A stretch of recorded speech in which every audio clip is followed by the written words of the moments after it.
Hello everyone, this is Gaurav best. Welcome और welcome back to my YouTube channel. तो आज हम आपका सेकंड चैप्टर स्टार्ट करने वाले हैं, जो कि है फॉर्म्स ऑफ बिजनेस ऑर्गेनाइजेशन। और उसमें आज हम कुछ टॉपिक डिस्कस करने वाले हैं। सबसे पहला हम देखेंगे इंट्रोडक्शन की, बिजनेस होता क्या है, बिजनेस एंटरप्राइजेस होती क्या है, उनका जो क्लासिफिकेशन हुआ है वो देखेंगे। उसके बाद हम देखेंगे सोल प्रोप्राइटरशिप बिजनेस क्या होता है, और उसके फीचर्स देखेंगे, उसके मेरिट्स देखेंगे, उसके डिमेरिट्स देखेंगे। So let's start this video. Business enterprises होती क्या है? बिजनेस एंटरप्राइजेस ऐसी कोई भी ऑर्गेनाइजेशन जो कि किसी बिजनेस एक्टिविटी में एंगेज है, या किसी कॉमर्शियल एक्टिविटी में जो पैसे से लेन देन की एक्टिविटी है, इन सब में क्या है, एंगेज है, जिसमें भी उनको प्रॉफिट अर्न हो रहा है, वो क्या होती है, बिजनेस एंटरप्राइजेस कहते हैं उस ऑर्गेनाइजेशन को। अब जो बिजनेस एंटरप्राइजेस है उन्हें थ्री टाइप्स में क्लासिफाई किया गया है। सबसे पहले है प्राइवेट सेक्टर एंटरप्राइजेस, सेकंड है आपका पब्लिक सेक्टर एंटरप्राइजेस, थर्ड है आपका जॉइंट सेक्टर एंटरप्राइजेस। तो सबसे पहले हम देखते हैं प्राइवेट सेक्टर एंटरप्राइजेस होती क्या है। प्राइवेट सेक्टर एंटरप्राइजेस वो एंटरप्राइजेस होती हैं जो कि जिन्हें कौन गवर्न करता है, विच आर गवर्न, मैनेज और ओन्ड बाय प्राइवेट इंडिविजुअल्स। जिनके ओनर कौन होंगे, प्राइवेट इंडिविजुअल्स होंगे। जिसको मैनेज कौन कर रहे होंगे, उसकी डे टू डे एक्टिविटीज को कोई प्राइवेट इंडिविजुअल्स। इसका एग्जांपल हो गया तुम्हारा रिलायंस इंडिया लिमिटेड, जिसके सीईओ या बोर्ड ऑफ डायरेक्टर हम कह सकते हैं कौन है, मुकेश अंबानी। ऐसी है टाटा, उसके बाद है बिरला, विप्रो। ये सब क्या है, प्राइवेट सेक्टर एंटरप्राइजेस के एग्जांपल है। और जो प्राइवेट सेक्टर एंटरप्राइज होता है उसका मेन मोटिव क्या होता है, ओनली प्रॉफिट अर्निंग ही उसका मेन मोटिव होता है। अब सेकंड है public sector enterprises. Public sector enterprises क्या होती है, वह एंटरप्राइजेस जो ओन्ड, कंट्रोल्ड और मैनेज्ड बाय गवर्नमेंट, जिसे गवर्नमेंट मैनेज कर रही है, गवर्नमेंट का कंट्रोल है उस पर, और जिसकी ओनर कौन है, गवर्नमेंट है, वो क्या होती है, पब्लिक सेक्टर एंटरप्राइजेस। और इन एंटरप्राइजेस का मेन मोटिव क्या होता है, पब्लिक को सर्विस प्रोवाइड कराना। इसका एग्जांपल हो गया SAIL, Steel Authority India Limited. उसके बाद है GAIL, Gas Authority of India Limited. और एलआईसी हो गया, ये आपको पता ही होगा। तो ये सब किसके एग्जांपल है, पब्लिक सेक्टर एंटरप्राइजेस के। अब लास्ट है आपका joint sector enterprises. Joint sector enterprises क्या होती हैं, वो एंटरप्राइजेस जो कि ओन्ड, कंट्रोल्ड और मैनेज्ड बाय प्राइवेट इंडिविजुअल्स और गवर्नमेंट, जिन्हें दोनों मैनेज कर रहे होते हैं। जिनके ओनर क्या होंगे, दोनों होंगे 50-50 परसेंटेज में, मतलब दोनों के शेयर्स होंगे उसमें। सिंपल सा है। उसके साथ साथ इसके एग्जाम्पल हो गए आपके Cochin refineries, Madras refineries, Madras fertilisers. और इन सब ऑर्गेनाइजेशन, मतलब कि जो ज्वाइंट सेक्टर एंटरप्राइजेस है, उसमें जो डे टू डे एक्टिविटीज होती है उनको कौन मैनेज कर रहा होता है, प्राइवेट इंडिविजुअल्स मैनेज कर रहे होते हैं। और लेकिन जो उस पे कंट्रोल होता है, मतलब जो चेक कर रही होती है, उसे कौन चेक करता है, गवर्नमेंट के। क्या होता है उसमें थोड़ा इंटरफेरेंस रहता है। उसके बोर्ड ऑफ डायरेक्टर्स में क्या होता है, गवर्नमेंट के मेंबर्स होते हैं, जो कि ये सब चेक कर रहे होते हैं कि जो एक्टिविटीज हैं according to the government rules चल रही हैं या नहीं चल रही है। तो यही थे आपके बिजनेस एंटरप्राइजेस। अब हम देख लेते हैं forms of private sector enterprises. जो प्राइवेट सेक्टर एंटरप्राइजेस है उनको भी डिफरेंट फॉर्म्स में क्लासिफाई किया गया है। सबसे पहला है सोल प्रोप्राइटरशिप, सेकंड है आपका joint Hindu family business, third है आपका पार्टनरशिप, फोर्थ है आपका कोऑपरेटिव सोसाइटीज, और लास्ट है कंपनी। तो आज हम सिर्फ क्या पढ़ेंगे, सोल प्रोप्राइटरशिप। अब देखते हैं कि सोल प्रोप्राइटरशिप होता क्या है। सोल प्रोप्राइटरशिप ऐसा बिजनेस होता है जिसको क्या मैनेज, कंट्रोल और owned by a single individual. जिसको कोई सिंगल व्यक्ति क्या होता है, उसका ओनर होता है, वही उसको मैनेज भी कर रहा होता है, और वो सारा बिजनेस उसके कंट्रोल में होता है। उसी को हम कहते हैं सोल प्रोप्राइटरशिप बिजनेस। इसके एग्जांपल हो गया, आप मार्केट में जो ये राशन की दुकानें होती हैं, कपड़ों की दुकानें होती हैं, ऐसी जितनी भी लगभग दुकानें होती हैं, वो सब क्या है, सोल प्रोप्राइटरशिप ही में ही आती हैं ज़्यादातर। अब हम देख लेते हैं फीचर्स ऑफ सोल प्रोप्राइटरशिप। इसका पहला फीचर है सिंगल ओनरशिप। जो सोल प्रोप्राइटरशिप बिजनेस होता है उसमें क्या होता है, सिंगल ओनर होता है, वो सिंगल इंडिविजुअल के द्वारा रन कराई जा रही होती है। तो उसमें जितने भी फंड्स होंगे वो सब कौन लाता है, एक सिंगल पर्सन ही लाता है, वो चाहे अपने खुद से लाए या वो कहीं से बोरो करके लाए। अब इसका सेकंड है इंडिविजुअल रिस्क बेयरिंग। जो सोल प्रोप्राइटरशिप बिजनेस होता है उसमें क्या होता है, जो जितना भी रिस्क होता है वो कौन, एक ही बंदा बेयर करता है। अब जो जितना भी प्रॉफिट होता है बिजनेस में, क्योंकि वही ले रहा है, क्योंकि वो सिंगल पर्सन रन कर रहा है, तो जितना भी प्रॉफिट होता है उसी का होता है, इसलिए जितने भी लॉसेज होते हैं तो उनको भी कौन बेयर करेगा, वो सिंगल पर्सन ही बेयर करता है। थर्ड है आपका नो सेपरेट लीगल एंटिटी।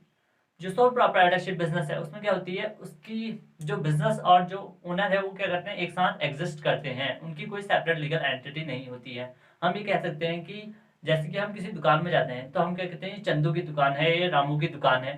तो वहां पे क्या कहते हैं हम, जो बिजनेस और जो ओनर है उसको एक ही नाम से जाना जाता है, इसलिए उसकी कोई सेपरेट लीगल एंटिटी नहीं होती है बिजनेस। अब आपका फोर्थ है फ्रीडम ऑफ ऑपरेशंस। अब जैसा कि सोल प्रोप्राइटरशिप बिजनेस होता है उसमें लीगल एंड फॉर्मेलिटीज बहुत कम होती है और गवर्नमेंट का रेगुलेशन भी बहुत ही ना के बराबर होता है। भले ही कुछ चीज़ों में लाइसेंस की जरूरत होती है, पर इतना ज़्यादा उसमें कोई कंट्रोल नहीं रहता है। इसलिए जो ओनर होगा बिजनेस सोल प्रोप्राइटरशिप का, वो क्या होता है, उसको फ्रीडम ऑफ ऑपरेशंस होती है उसके पास। वो अच्छी से इंजॉय करता है अपने बिजनेस को, जो जितने भी डिसीजन लेना चाहे वो खुद से ले सकता है। अब इसके बाद फिफ्थ पॉइंट है आपका अनलिमिटेड लाइबिलिटी। अनलिमिटेड लाइबिलिटी का मतलब होता है, अगर सोल प्रोप्राइटरशिप बिजनेस में कभी उसको लॉस हो जाता है या इंसॉल्वेंसी की कार पे आ जाता है, तो क्या होता है, जो जितने भी उसके डेब्ट्स हैं, जितना भी मतलब उसने लोगों से पैसा लिया है या लोगों से उधार कुछ लिया है बिजनेस स्टार्ट करने के लिए, तो उसे क्या होता है, वो सारा पैसा उन्हें रिटर्न करना होता है। अब अगर वो बिजनेस के एसेट्स, मतलब जितने भी उसके बिजनेस में पैसे वैसे हैं, वो सब फुलफिल नहीं है कि वो अपना उधार दे सके उनसे, तो ऐसे में क्या होता है, उसे अपने पर्सनल प्रॉपर्टी, उसके घर का सामान या उसकी कोई पर्सनल हाउस है या कार है, उन सबको बेच के भी उसे वो चुकाना ही पड़ता है। तो यही होता है अनलिमिटेड लायबिलिटी। अब अगला है आपका one man control. One man control, अब सोल प्रोप्राइटरशिप बिजनेस है उसमें क्या होता है, सिंगल व्यक्ति उसका ओनर होता है। तो वहां पे क्या होता है, सारा कंट्रोल उसी का रहता है ऑर्गेनाइजेशन पे, इसलिए वो जैसे चाहे वैसे डिसीजन ले सकता है। हाँ, हो सकता है कि वो अपने साथ एक मैनेजर को अपॉइंट कर ले, लेकिन उसका पूरा कंट्रोल किसके हाथ में रहता है, सिंगल ओनर के ही पास रहता है। अब उसके बाद है आपका क्या है, स्मॉल साइज। जो सोल प्रोप्राइटरशिप बिजनेस होता है उसे हम क्या कह रहे हैं, उसे हम एक स्मॉल स्केल में ही रन कर सकते हैं, क्योंकि वहां पे जो सिंगल बंदा है वही सारा फंड्स ला रहा है, तो वो इतना ज्यादा फंड नहीं ला सकता है। उल्टा मैनेजरियल स्किल्स, एक व्यक्ति के पास ढेर सारी मैनेजरियल स्किल्स नहीं हो सकती हैं, इसलिए वहां पे क्या होता है, जो बिजनेस का साइज होता है वो काफी स्मॉल होता है। उसके बाद लास्ट है आपका फॉर्मेशन एंड क्लोजर। अब जैसा कि इसमें कोई लीगल फॉर्मेलिटीज नहीं होती हैं, तो इसको इजीली कोई भी ओपन कर लेता है और इजीली कोई क्लोज भी कर लेता है। ये थे इसके फीचर्स। अब हम देख लेते हैं merits of sole proprietorship. Sole proprietorship की क्या फायदे हैं, एडवांटेजेस क्या है इसके। सबसे पहला है easy to perform and dissolve. अब जैसा कि इसमें कोई लीगल फॉर्मेलिटीज नहीं होती है, कोई गवर्नमेंट रेगुलेशंस नहीं होती हैं, हालांकि कहीं कहीं पे लाइसेंस की ज़रूरत होती है, फिर भी ये क्या होता है, बहुत ही इजी होता है। इजीली इसको हर कोई बंदा कहीं कभी भी खोल सकता है एक सोल प्रोप्राइटरशिप फर्म को, और ऐसे ही उसका जब मन करता है तब वो उसको क्या कर सकता है, बंद भी कर सकता है। अब अगला है आपका डायरेक्ट इंसेंटिव्स। अब सोल प्रोप्राइटरशिप बिजनेस है उसमें क्या होता है, सिंगल व्यक्ति है, वही सारा काम कर रहा है, वही कंट्रोल कर रहा है, वही मैनेज कर रहा है, वही उसका ओनर है। तो वहां पे वो जितना ज्यादा काम करेगा उतना ज्यादा उसे प्रॉफिट होगा, क्योंकि सारा प्रॉफिट उसी को होना है। इसलिए कि यहाँ पे डायरेक्ट इंसेंटिव्स मिलते हैं, और इसकी वजह से क्या होता है, वो मोटिवेटेड भी रहता है क्योंकि उसको सारा प्रॉफिट उसी को होना है। अब अगला है आपका फ्लेक्सिबिलिटी। फ्लेक्सिबिलिटी का मतलब है कि इसका क्या फायदा है सोल प्रोप्राइटरशिप का। इसमें क्या होता है, ढेर सारी फ्लेक्सिबिलिटी होती है, क्योंकि वो सारे डिसीजन उसने खुद से लेने होते हैं, इसलिए वो जल्द से जल्द डिसीजन ले सकता है बिना किसी से पूछे हुए, उसे किसी से नहीं पूछना है। इसलिए जब भी बिजनेस में इन्वायरमेंट में चेंजेस होते हैं, तो वो क्या करता है, चेंजेस को देखते ही सीधे डिसीजन लेगा और अडॉप्ट कर लेगा जल्द से जल्द, इससे पहले कि कोई डिले हो जाए। तो ये हो गया। अब फोर्थ है इसका सोल बेनिफिशियरी ऑफ प्रॉफिट। ये भी इसका एक फायदा है कि अब सिंगल व्यक्ति ओनर है, उसका सिंगल व्यक्ति रन कर रहा है, तो जितना भी प्रॉफिट होगा वो सब उसी का होगा। उसके बाद फिफ्थ पॉइंट है सीक्रेसी।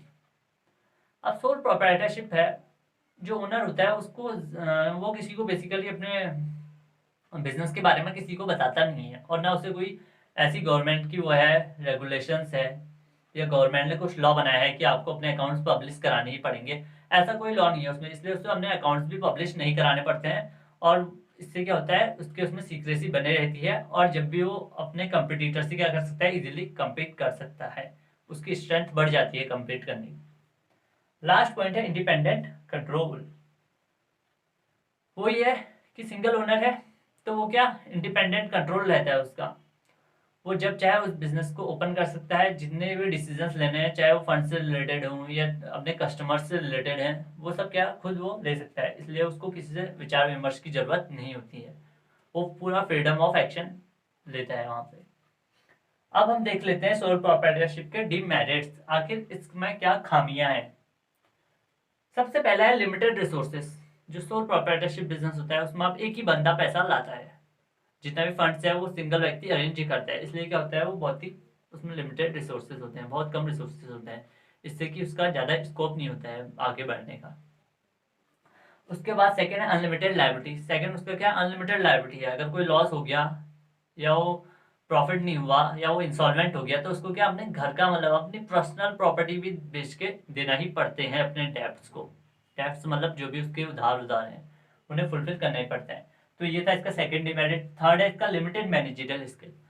अब एक व्यक्ति है, उसमें एक ही टाइप की स्किल हो सकती है, ज़्यादा से ज़्यादा 2 टाइप की हो सकती हैं, उसमें ज़्यादा स्किल्स नहीं होती हैं। इसलिए क्या होता है, हाँ लिमिटेड मैनेजरियल स्किल होती है क्योंकि एक ही व्यक्ति उसका ओनर होता है। इससे क्या होता है कि वो ज़्यादा ग्रोथ नहीं कर सकता है अपनी। उसके बाद अगला है तुम्हारा लिमिटेड स्कोप फॉर एक्सपेंशन। अब फंड्स भी सिंपल से है, वो ऊपर की दो का एक कॉम्बिनेशन है। फंड्स भी बहुत कम है क्योंकि सिंगल व्यक्ति ला रहे हैं फंड्स। उसके साथ साथ मैनेजरियल स्किल्स भी बहुत कम है या लिमिटेड है, जिस वजह से क्या होता है उसका जो सोल प्रोप्राइटरशिप बिजनेस है उसको एक्सपेंड करना बहुत मुश्किल होता है। अब लास्ट है इसका demerit, limited life of business. जो सोल प्रोप्राइटरशिप बिजनेस होता है उसकी क्या होती है, लिमिटेड लाइफ होती है, क्योंकि वो किस पर डिपेंड करता है, क्योंकि उसकी कोई सेपरेट लीगल एंटिटी है नहीं, ओनर और वो दोनों सेम ही हैं। तो इसलिए क्या होता है, जब ओनर अगर बीमार पड़ गया तो वैसे बिजनेस ठप पड़ जाएगा, या ओनर की डेथ हो जाती है तब भी बिजनेस खत्म। और ऐसे अगर ओनर इंसॉल्वेंट मतलब कैपेबल नहीं हो पाता है अपने पैसे जो भी उसने उठाए हैं, जो भी उसने कर्ज लिया है उसको देने में, तब भी क्या हो जाता है, बिजनेस बंद हो जाता है। तो यही था इसके मेरिट डिमेरिट और फीचर्स। आज के लिए बस इतना ही। Hope you guys like the video. If you like the video then don't forget to subscribe my channel and press the bell icon for further more videos. Thank you.